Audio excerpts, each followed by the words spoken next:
My dear friends, welcome. Welcome to Daily Carniege, a place where we gather not to learn tricks or manipulations, but to understand the most fundamental, the most vital, and the most tragically neglected art of all, the art of dealing with people. I am so genuinely glad you are here with me today, for we are about to embark on a journey into the very heart of our daily interactions. We are going to explore a curious and rather painful paradox of human nature.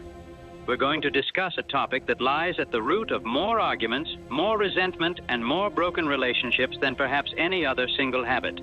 Today, we are going to talk about why being right can so often make you profoundly and sometimes permanently unlikable. We are going to uncover the deep psychological reasons why proving another person wrong is the absolute fastest way to lose their respect, their friendship, and their goodwill. And then, most importantly, we will discover what to do instead. For it is one thing to diagnose an ailment and quite another to provide a cure. And a cure there is, my friends, a wonderfully effective and soul-satisfying cure that will transform your relationships and your influence in ways you can scarcely imagine. So, find a comfortable seat, quiet your mind, and let us begin this important exploration together.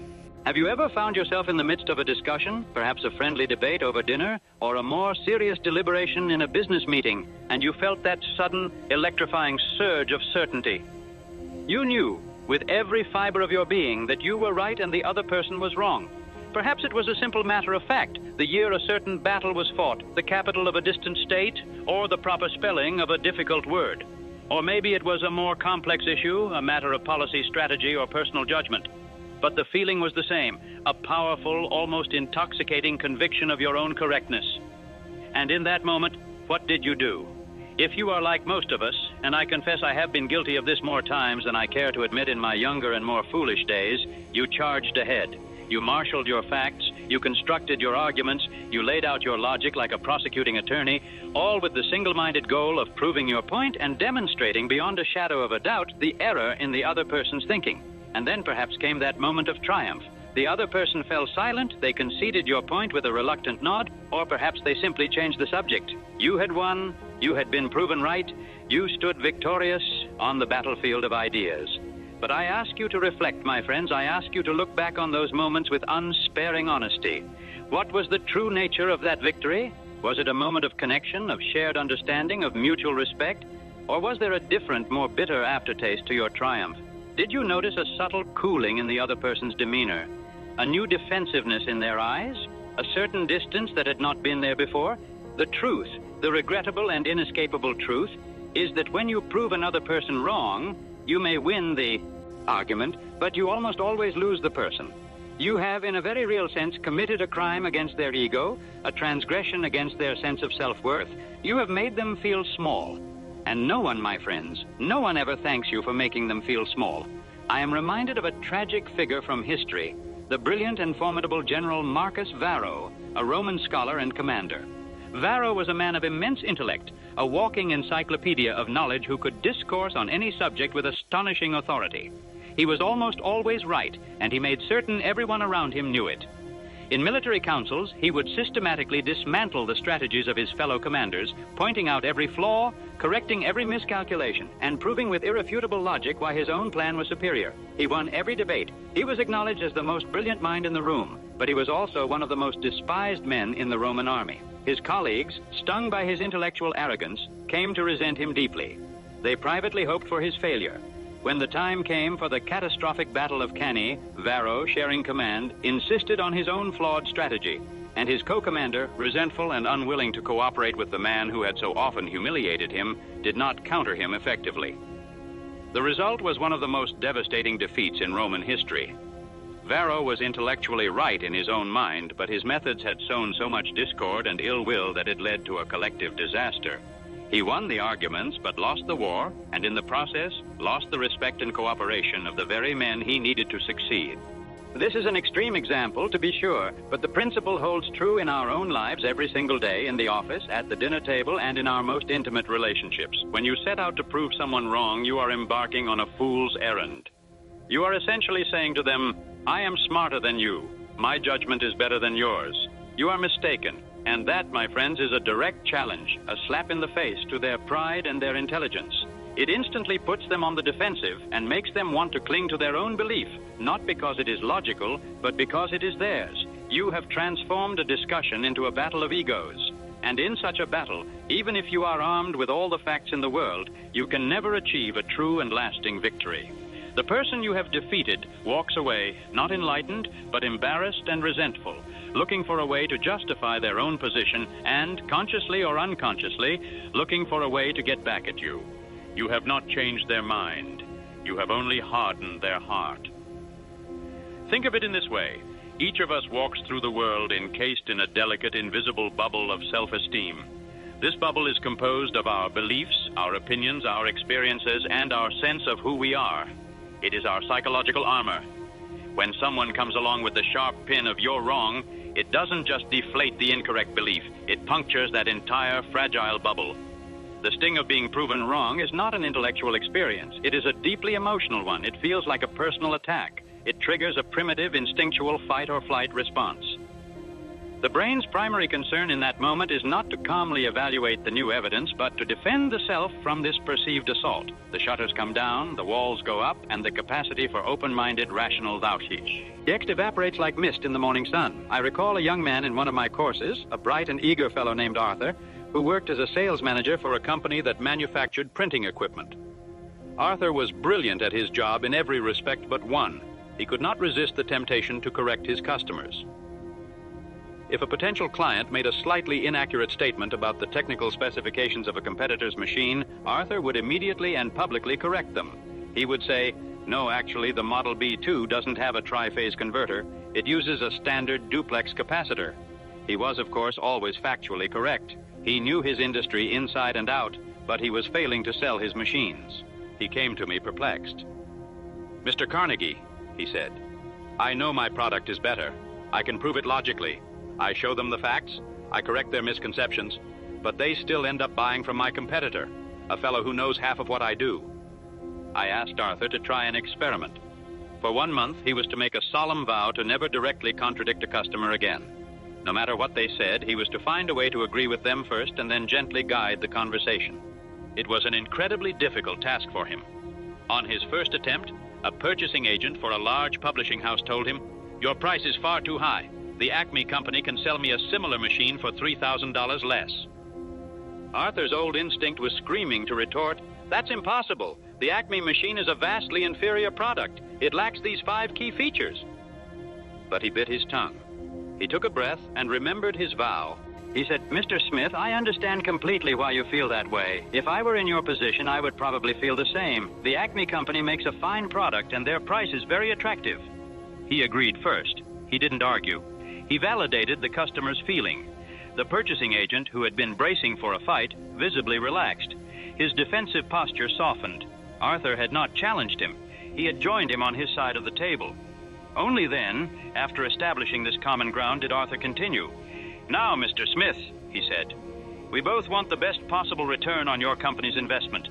Let's just take a moment, if you don't mind, and jot down on this piece of paper a few of the things our machine can do that you might find valuable, and then we can see if those extra benefits are worth the difference in price." He had turned an argument into a collaborative problem-solving session. He wasn't telling the man he was wrong. He was inviting him to examine the facts together. The result? He walked out of that office with a signed contract. Arthur learned a lesson that day that was worth more than any commission he would ever earn. He learned that a drop of honey catches more flies than a gallon of gall. He learned that being right in a way that makes another person feel wrong is the worst sales strategy in the world, not just for selling printing presses, but for selling ideas, for building friendships, and for living a harmonious and successful life. Let us delve deeper into this curious and self-defeating human tendency. Why is it that the presentation of cold, hard facts so often fails to change a person's mind? Why does our well-reasoned, logical, and factually unimpeachable argument often have the opposite effect, entrenching the other person even more deeply in their original erroneous belief? Psychologists have a name for this phenomenon. They call it the backfire effect. It is a concept of profound importance for anyone who wishes to deal effectively with people. The backfire effect demonstrates that when we are faced with evidence that contradicts a deeply held belief, instead of modifying our belief, we often double down on it. Our brain, in a desperate attempt to protect our worldview and our sense of self, will actively work to discredit the new information. We will question the source. We will find flaws in the logic. We will seize upon any minor inconsistency to justify dismissing the entire argument. It is a form of mental self-preservation. To accept that we were profoundly wrong about something important is not just a simple matter of updating a file in our mental database. It can feel like a part of our identity is dying. If I believe, for example, that a certain political philosophy is the only path to a prosperous society, and I have held this belief for years, it has become part of who I am. It informs my decisions, my friendships, and my view of the world. When someone presents me with powerful evidence suggesting this philosophy is deeply flawed and has led to negative consequences, my mind is faced with a terrible choice. It can either accept the new information and endure the painful process of dismantling a core part of my identity, admitting to myself and others that I have been wrong for years, a deeply unsettling and humbling experience, or it can fight back. It can find reasons, any reasons at all, to reject the challenging evidence. The latter path is, by far, the easier and more emotionally comforting one. And so, my brain becomes a defense attorney for my original belief, cherry-picking data, engaging in motivated reasoning, and strengthening my conviction in the face of the assault. It concerned a man, let's call him Mr. Gable, who owned a small but successful manufacturing plant. Mr. Gable had for 20 years used a particular accounting method. It was the method his father had used before him, and he believed it to be the most sensible and prudent way to manage the company's finances. A young, newly hired accountant, a brilliant woman fresh from the university, discovered that this accounting method, while not illegal, was woefully outdated and was costing the company tens of thousands of dollars each year in missed efficiencies and tax advantages. She prepared an exhaustive report filled with charts, graphs, and irrefutable data, demonstrating the superiority of a modern accounting system. She then requested a meeting with Mr. Gable. Full of the righteous confidence of the young and the brilliant, she laid out her case with meticulous precision. She showed him line by line where his beloved system was failing. She proved beyond any doubt that her proposed changes would make the company more profitable. She expected naturally that Mr. Gable would be grateful, that he would be impressed by her diligence and intelligence. She could not have been more mistaken. As she presented her flawless case, she watched a storm cloud gather on Mr. Gable's face. His jaw tightened, his brow furrowed. He was not seeing charts and graphs. He was not hearing a logical argument for financial improvement. He was hearing a young upstart telling him that his father's way was foolish, that his own judgment for the past 20 years had been faulty, and that he had been, in essence, squandering his own money. The more facts she presented, the more resistant he became. He started to attack her presentation not on its merits, but on trivial details. "This font is too small," he grumbled. "Where did you get this particular projection from? It seems overly optimistic." Dick. He was not engaging with her core argument. He was fighting to protect his ego. The meeting ended disastrously. The young accountant left the room feeling frustrated and bewildered, convinced that her boss was an obstinate fool. Mr. Gable was left feeling angry and defensive, more convinced than ever that his tried and true methods were the only ones he could trust. The facts had not brought them closer to the truth. They had driven a wedge between them. What could she have done differently? Imagine if, instead of storming his office with a battering ram of data, she had employed a little human relations skill. Imagine if she had started by expressing her admiration for the company he had built, for the legacy his father had left. Imagine if she had said something like, "Mr. Gable, I am so impressed by the careful way you've managed this company's finances for all these years. It's a testament to your prudence and experience. I've been learning so much just by studying your methods." Would that not have disarmed him? Would that not have made him feel respected and valued rather than attacked? And then perhaps she could have continued. "As I was going through the books, I came across a few new tax regulations and software developments that I thought might interest you. I'm still new to all this, and I was wondering if you, with your vast experience, might help me see if any of these new ideas could be adapted to possibly save us a little extra money here and there. I may be completely wrong, of course, but I'd be so grateful for your guidance." By using such an approach, she would not be telling him he was wrong. She would be inviting him to join her in an exploration. She would be making her idea his idea, allowing him to discover the benefits for himself and to champion the change as his own initiative.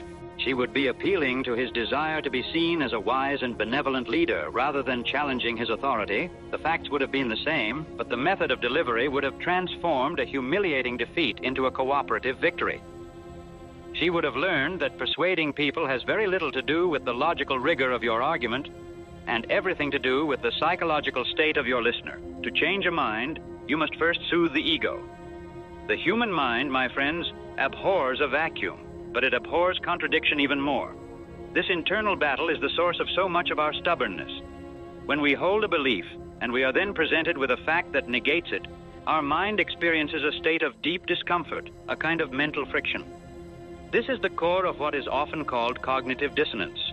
It is the unease we feel when our actions do not align with our beliefs, or when two of our beliefs are in direct opposition.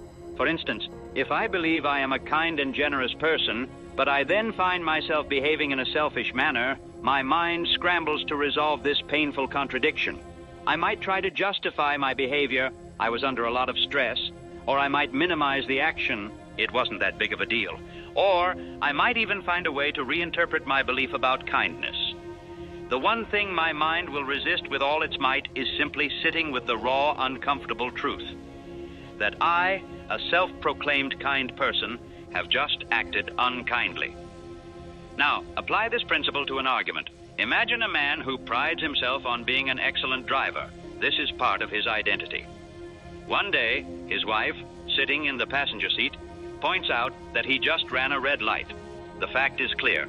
The light was red, and he drove through it. This fact is now in direct conflict with his belief that he is an excellent driver. The dissonance is immediate and uncomfortable.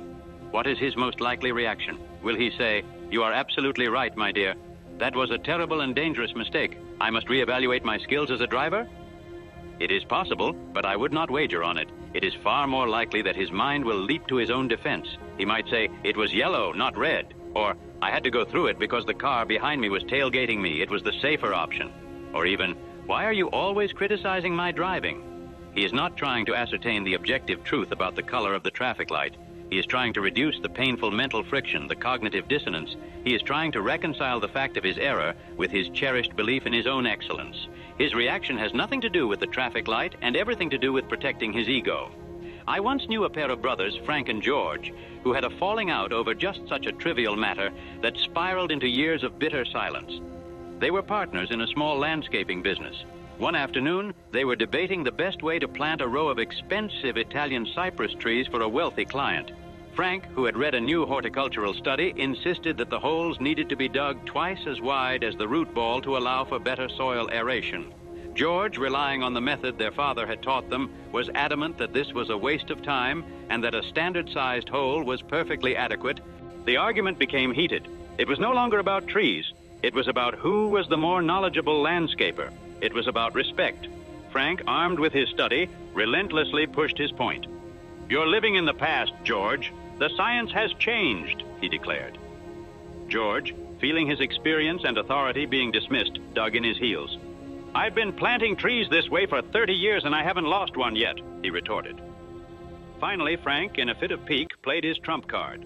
He called the local university's agricultural extension and put the expert on speakerphone, who then proceeded to confirm that Frank's method was indeed the current best practice. Frank looked at his brother with an air of smug triumph. He had been proven right, but what a victory it was. George, deeply humiliated in front of an employee and a third-party expert, threw his shovel down. "Fine," he said, his voice cold with fury. "You're the expert. You plant them." He walked off the job site and did not speak to his brother for nearly 5 years. The cypress trees, ironically, thrived, but the relationship withered.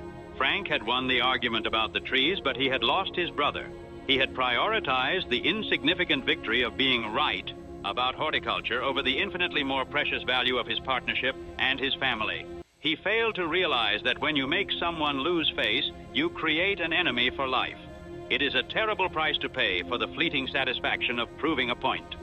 So, if directly confronting another person with their error is a sure path to creating resentment and ill will, what then is the alternative? Must we stand by silently while falsehoods are spoken? Must we agree with propositions that we know to be wrong? Certainly not. The world does not advance through such timidity. There is a way, my friends, a far more skillful, a far more effective, and a far more humane way to handle disagreements. It is the art of disagreeing agreeably, of leading a person to the truth rather than bludgeoning them with it. And the first rule, the absolute foundation of this entire philosophy is this: begin in a friendly way. It is a principle of profound and almost magical power. The great Abraham Lincoln, a man who had to navigate the most treacherous and divided political landscape imaginable, understood this better than almost anyone. He once remarked, "If you would win a man to your cause, first convince him that you are his sincere friend." A drop of honey, he knew, catches more flies than a gallon of gall. When you find yourself in a situation where you disagree with someone, your first instinct may be to launch into your counter-argument. You must resist this temptation with all your might. Your first task is not to state your case, but to build a bridge. Your first task is to find a point of agreement, no matter how small. Look for the truth in what the other person is saying. And here is a secret, my friends. There is almost always some truth in what the other person is saying. If you look for it with a genuine desire to understand rather than to refute, you will find it. Start by acknowledging that truth. Start by validating their perspective.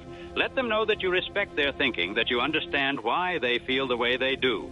Let's return to the case of Mr. Gable, the factory owner with the outdated accounting system.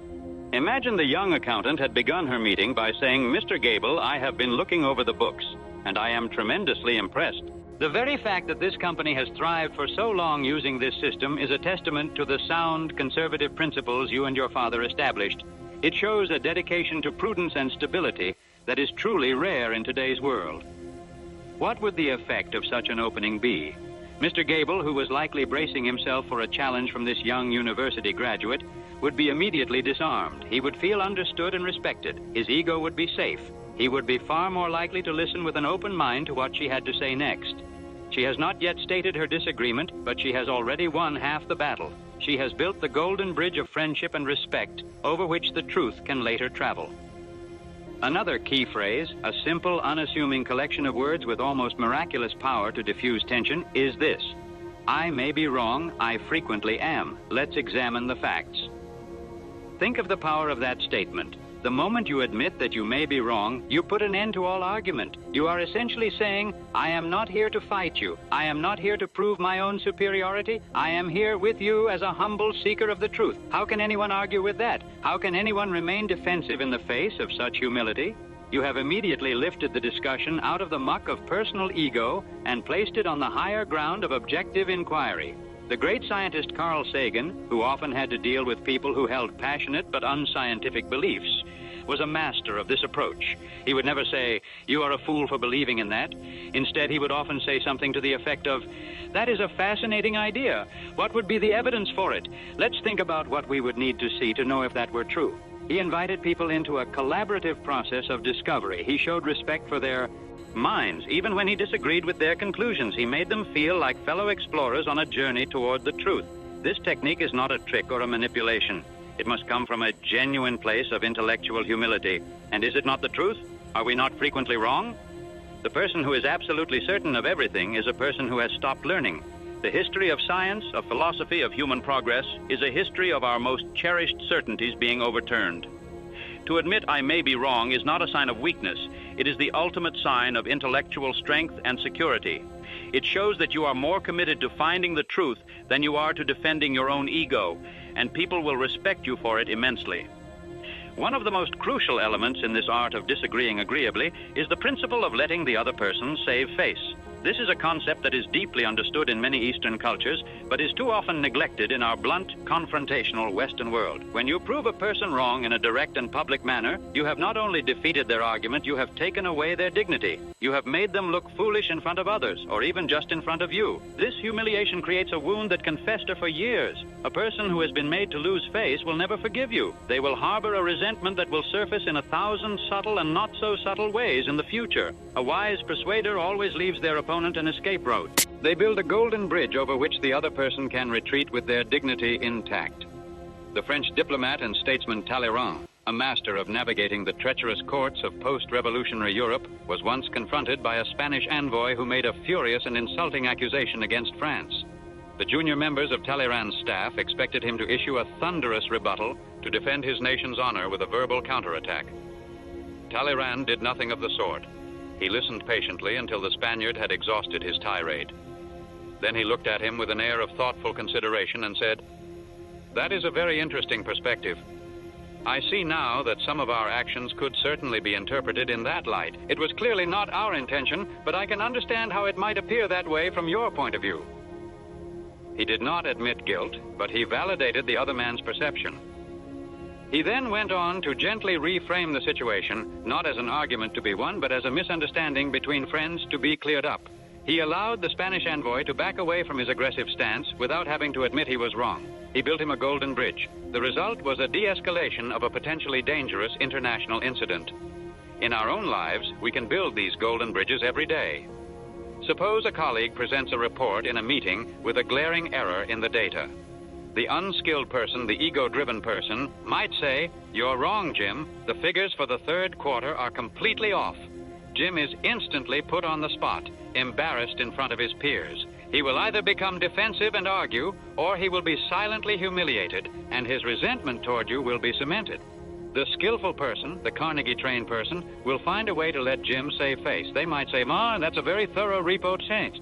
RT, Jim, you've clearly put a lot of work into this. I had a slightly different number for that third quarter projection. It's very possible my data source was out of date. Could we perhaps get together after the meeting and reconcile our figures to make sure we're on the same page? What has happened here? You have pointed out the error, but you have done it in a way that protects Jim's dignity. You've praised his work first. You have suggested that the error might be your own. You have turned a public confrontation into a private, collaborative effort. Jim is not made to look foolish. He is given an opportunity to correct his mistake without losing face. Whom do you think Jim will respect more? Whom will he be more willing to cooperate with in the future? The answer is obvious. It requires a little more thought, a little more humility, and a little more care for the feelings of others, but the dividends it pays in goodwill and influence are immeasurable. Always, my friends, always build a golden bridge for the other person to retreat across. Now that we have established the importance of avoiding direct contradiction and protecting the other person's ego, let us turn to the more proactive and creative aspect of this philosophy, the art of actually changing someone's mind and winning them to your way of thinking. For it is not enough to simply avoid making enemies. The true leader, the true person of influence, must be able to guide others toward better conclusions and more effective courses of action. The most effective way to do this is not by force-feeding them your opinions, but by skillfully planting an idea in their mind and allowing them to nurture it as their own. People are infinitely more attached to ideas that they believe they have discovered for themselves. To be told an idea is one thing. To give birth to it is quite another. And the most powerful tool for inducing this intellectual birth in others is the Socratic method. Socrates, that wise old gadfly of ancient Athens, was perhaps the greatest persuader who ever lived. And he achieved this not by making speeches or proclaiming his own wisdom, but by asking questions. He never told people they were wrong. He simply asked them gentle, probing questions that allowed them to examine the contradictions and flaws in their own thinking. He led them, step by step, down a path of logic until they arrived, seemingly of their own volition, at the very conclusion he had intended for them all along. This method is profoundly respectful. It assumes that the other person is intelligent and capable of reason. It doesn't treat them as an empty vessel to be filled with your knowledge, but as a collaborator in a shared quest for the truth. Suppose you are a manager and you see that one of your most talented employees, let's call her Sarah, is using an inefficient workflow that is wasting a great deal of her time. The unskillful manager would say, "Sarah, you're doing it all wrong. From now on, I want you to do it this way." What is the likely result? Sarah may comply, but she will do so with a sense of resentment. She will feel that her judgment has been questioned and her autonomy undermined. The skillful manager, the Socratic manager, would take a different approach. He might go to Sarah's desk and say, "Sarah, I know you're one of our most productive team members, and I'm always looking for ways to learn from you. I'm so curious about your workflow. Would you mind walking me through how you approach a project like this?" He begins with praise and a posture of learning. As Sarah explains her process, he listens intently. Then he begins to ask gentle questions. That's fascinating how you handle that step. I wonder, have you ever found that it creates a bit of a bottleneck at this stage? Or, that's a great way to ensure quality control. Is there any way we could perhaps get that same level of quality with a few fewer steps? What do you think? Or, I remember reading about a new software tool that automates that part of the process. I don't know much about it, but do you think it could be of any use to you? He is not giving orders. He is not telling her she is wrong. He is asking questions. He is planting seeds. He is stimulating her own thinking. It is almost certain that Sarah, a talented employee, will begin to see the inefficiencies in her own process. And because she is discovering them herself, through the stimulus of his questions, she will be eager to find a solution. She will likely come up with a new, more efficient workflow, a workflow that may be even better than the one the manager originally had in mind. And she will champion this new process with enthusiasm because she will feel it is her process. The manager has not forced his will upon her. He has unlocked her own potential. He has not corrected her. He has coached her. This is leadership of the very highest order. Another powerful principle, closely allied with this idea of letting the other person discover the truth, comes from the world of theater and advertising. It is the principle of dramatizing your ideas. We live in an age of distraction. Simply stating a truth is often not enough to capture people's attention and imagination. If you want your idea to cut through the noise and lodge itself in someone's memory, you must present it in a vivid, engaging, and dramatic way. Advertisers know this instinctively. They don't just say our soap cleans well. They show you a dramatic scene of a child's muddy football jersey being transformed into a dazzling white garment. They don't just say our car has excellent safety features. They show you a slow-motion crash test with the airbags deploying and the reinforced steel cage protecting the test dummies. They dramatize the benefit. We can and should use this same technique in our everyday efforts to persuade. Years ago, a company that sold cash registers was trying to convince a chain of grocery stores to upgrade their old mechanical machines to a new computerized system. The sales team had presented the owner of the chain with pages of data showing how the new system would reduce checkout errors and save money. The owner remained unconvinced. He was a traditionalist who trusted the old ways. The numbers on the page simply didn't move him. Finally, the company sent in their star salesman, a man who understood the power of drama. He didn't come in with a binder full of spreadsheets. He walked into the owner's office with a large bag of coins and a stopwatch. He said to the owner, "For years you have trusted your cashiers to be accurate, and you have fine, honest employees. But humans make mistakes. Let's just run a little experiment." He then took a handful of coins and, using the stopwatch, timed how long it took one of the owner's best cashiers to count them and make change. Then he dumped a similar handful of coins into the automatic coin dispenser of his new machine, which counted and dispensed the correct change in a fraction of the second. He did this several times. The demonstration was simple, visual, and dramatic. The owner could see with his own eyes the difference in speed and accuracy.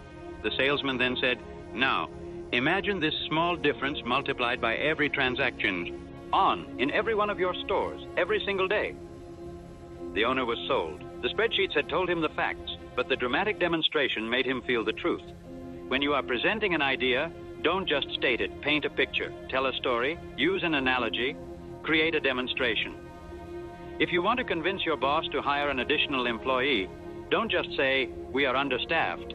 Instead, dramatize the consequences. Say, "Last week we lost the Henderson account because Sarah was so swamped with routine paperwork that she couldn't get back to them in time. That's a $50,000 loss that an extra pair of hands could have prevented."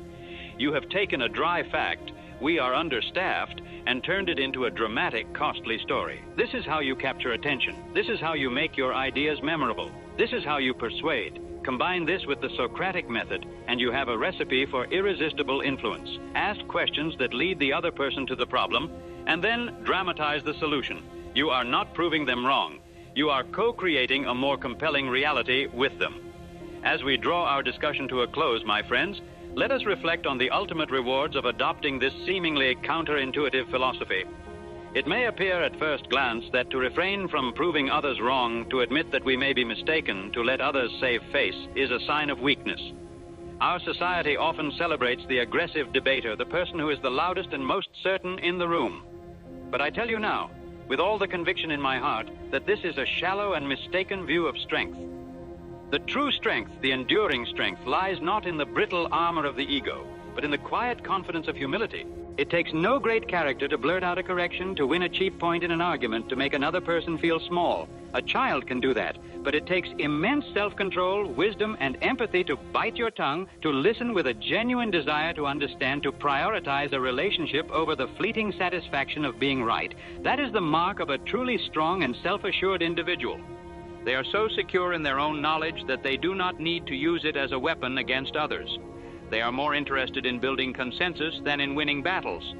They are playing a longer, more noble game, the game of winning friends, of earning respect, and of building a life rich with goodwill and harmonious relationships. Think of the men and women you have most admired in your own life. Were they the ones who were always pointing out your mistakes, who constantly corrected you, who made you feel defensive and ignorant? Or were they the ones who made you feel smart, who listened to your ideas with respect, who guided you with gentle questions, and who left you feeling better about yourself after every interaction? The answer is clear. The people who have the most profound and positive influence on our lives are not the intellectual bullies. They are the great connectors, the builders of bridges, the masters of tact and understanding. I am reminded of a story about the great statesman and inventor, Benjamin Franklin.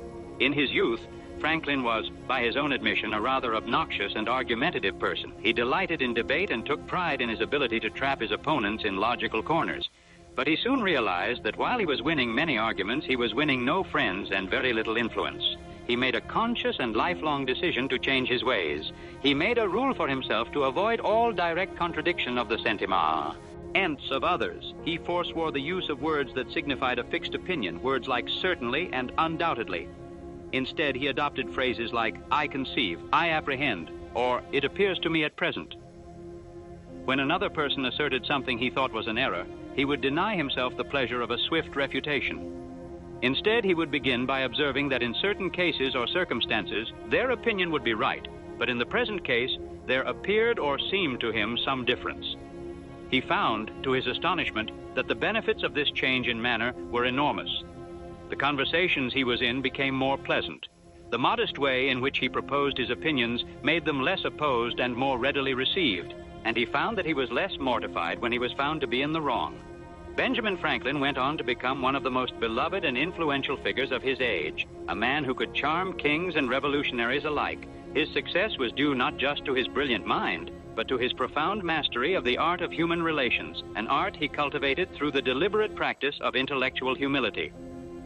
The goodwill you generate by applying these principles is like money in the bank. Every time you choose to let someone save face, every time you begin in a friendly way, every time you honestly say, I may be wrong, you are making a deposit into your relationship account with that person. These small daily acts of tact and humility may seem insignificant in the moment, but they compound over time, like interest, building into a vast reservoir of trust, respect, and affection.